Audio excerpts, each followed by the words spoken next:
Because as I mentioned, ZSL is going to Spain, but our Yep. friends here in not that one, WBD, they're not doing so well. No, they are not. They're not doing well. Mm-mm. And and here's the funny thing. So I got this from this is a screenshot from my Fidelity account, Mm. and this is from WBD. I got this last night, and I went back 5 years. This is their stock right now. Just take a wild guess what that was. Just take a wild guess. 2021. I wonder if a certain film was released. I wonder. And look at how bullish people were, Right. all the investors. Because at the end of the day, we're talking business. We're not talking emotion. We're not talking fandom. 100%. Now we're talking business. We're talking dollars and cents and pennies. The Yep. business people, the money people, like a certain someone used to say, but Right. whatever. Mhm. Look at how bullish it went when ZS finally was released on streaming on HBO Max. It went through that's their top. And a certain Absolutely. executive later say, no, you know what? We're not going to continue this. We're not going to do this because, ego.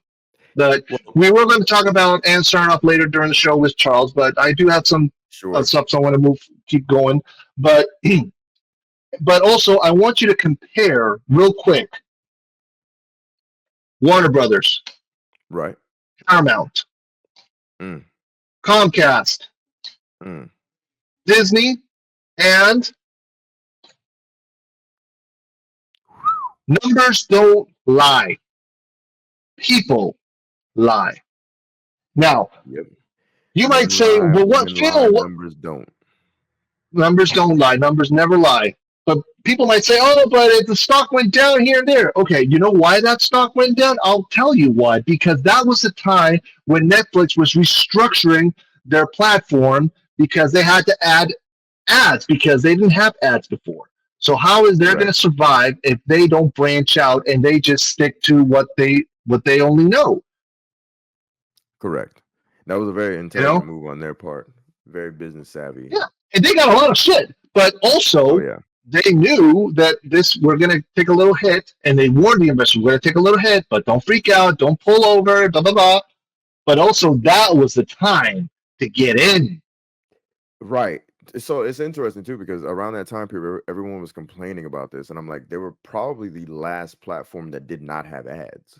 So it was like, what was everybody complaining about? You're complaining because it's a huge first world problem to complain about Netflix having ads.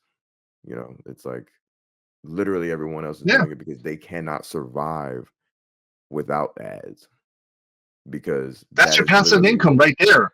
Because subscriptions, exactly, subscriptions is what keeps the machine running.